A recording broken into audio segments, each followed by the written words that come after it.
الحمد لله رب العالمين والصلاة والسلام على سيد المرسلين اما بعد فاعوذ بالله من الشیطان الرجیم بسم اللہ الرحمن الرحیم پڑھیے صلاۃ والسلام علیک یا رسول اللہ وعلی آلک واصحابک یا حبیب اللہ صلی اللہ تعالی علیہ وآلہ وسلم۔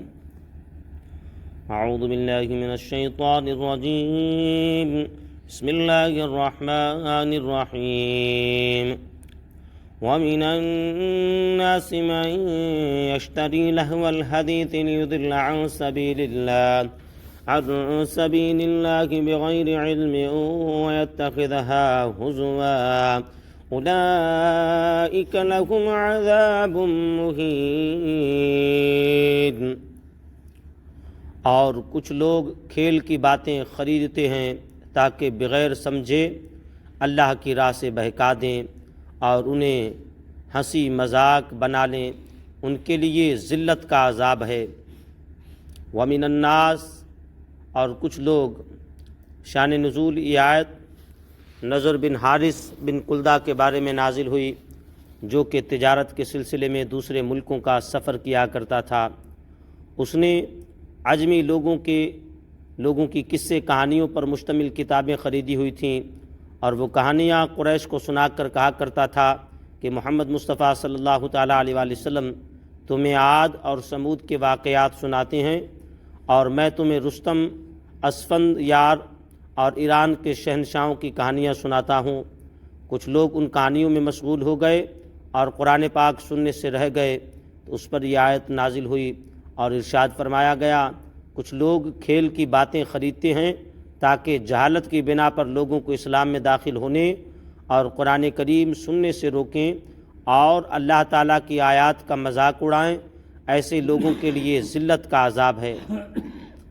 لہو یعنی کھیل، اور اس باطل کو کہتے ہیں جو آدمی کو نیکی سے کام اور کام کی باتوں سے غفلت میں ڈالے، اور اس میں بے مقصد و بے اصل اور جھوٹے قصے کہانیاں اور افسانے، جادو، ناجائز لطیفے اور گانا بجانا وغیرہ سب داخل ہے۔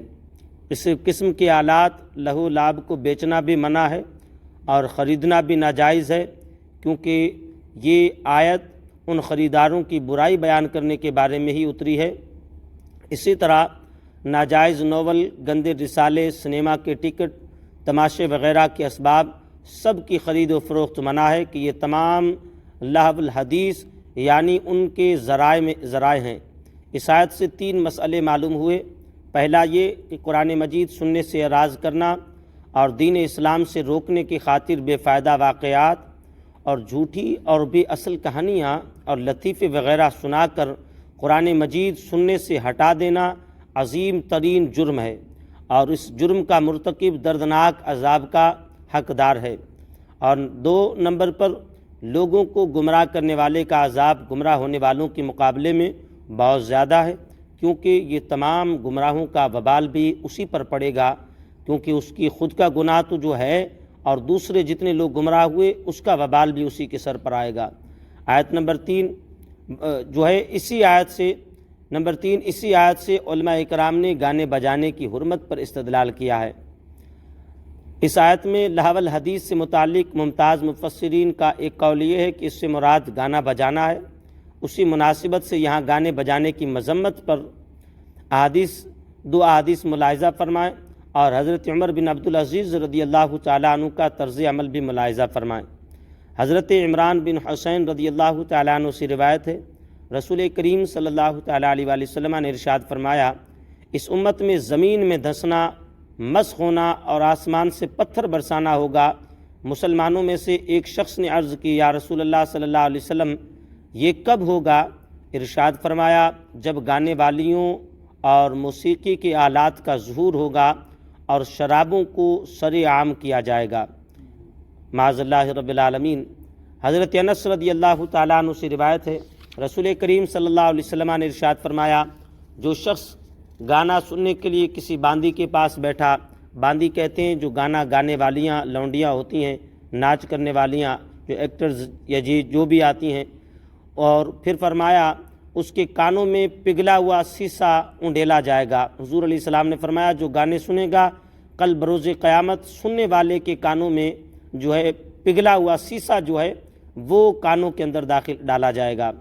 حضرت عمر بن عبدالعزیز رضی اللہ تعالیٰ عنہ نے اپنے بچوں کی استاد کی طرف خط لکھا اور فرمایا یہ خط اللہ عز و جل کے بندے امیر المومنین عمر بن عبدالعزیز کی جانب سے سہل کی طرف ہے، اما بعد میں اپنی اولاد کی تربیت کے لیے اپنی معمولات کی بنا پر تمہیں منتخب کیا ہے، میں نے اپنے بچوں کو تمہارے سپرد کیا ہے اور کر دیا ہے، کسی اور غلام یا کسی خاص معتمد کے سپرد نہیں کیا، لہٰذا تم ان کے ساتھ مناسب و بقدر ضرورت سختی کے ساتھ پیش آؤ، کیونکہ یہ ان کے آگے بڑھنے کو زیادہ ممکن بنائے گی۔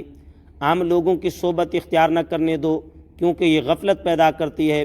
زیادہ ہنسنے سے روکو، کیونکہ زیادہ ہنسنا دل کو مار ڈالتا ہے۔ تمہاری تعلیم سے سب سے پہلے جس چیز کا میرے بچے اعتقاد رکھیں وہ لہو لعب سے نفرت ہونی چاہیے، جس کا آغاز شیطان کی جانب سے ہوتا ہے اور اس کا انجام رحمان کی ناراضگی ہے۔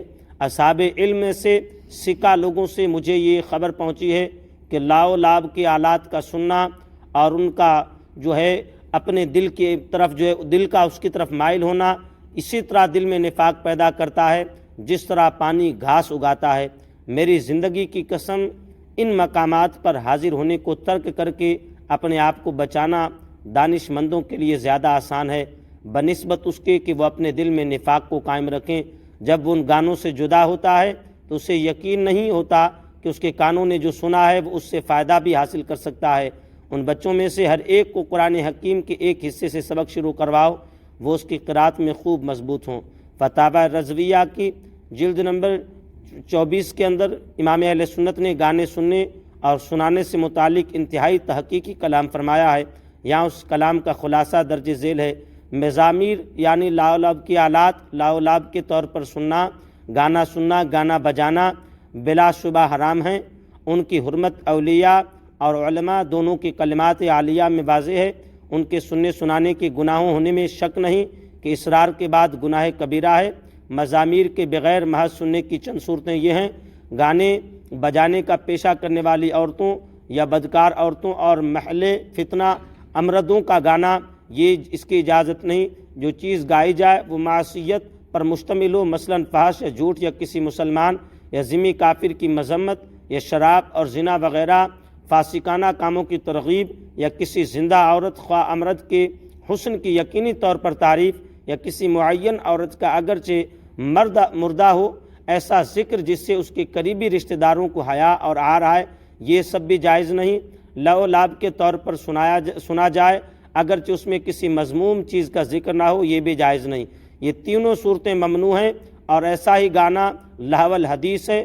اس کے حرام ہونے کی کوئی اور دلیل نہ بھی ہو تو صرف یہ حدیث کلو لاعب ابن آدم حرام الا ثلاثۃ، یعنی ابن آدم کا ہر کھیل حرام ہے سوائے 3 کھیلوں کے، کافی ہے۔ یہ ایک حدیث کافی ہے کہ تمام گانے باجے اور یہ ساری چیزیں حرام ہیں۔ اس لیے جو ہے گانے سننا، گانے بجانا اور گانوں کے کام کرنا، یہ ساری چیزیں حضور اکرم صلی اللہ تعالیٰ علیہ وآلہ وسلم کی احادیث کی روشنی میں وہ حرام اور قطعی حرام ہیں۔ اس لیے تمام مسلمانوں کو چاہیے کہ وہ گانے سننے سے اور دیگر تمام اس طرح کے کاموں سے اپنے آپ کو بچائیں۔ اللہ تبارک و تعالیٰ حضور علیہ السلام کے وسیلے سے ہمیں شریعت مطہرہ کے قوانین پر عمل کرنے کی توفیق نصیب فرمائے۔ آمین بجاہ النبی الامین صلی اللہ تعالیٰ علیہ وآلہ وسلم۔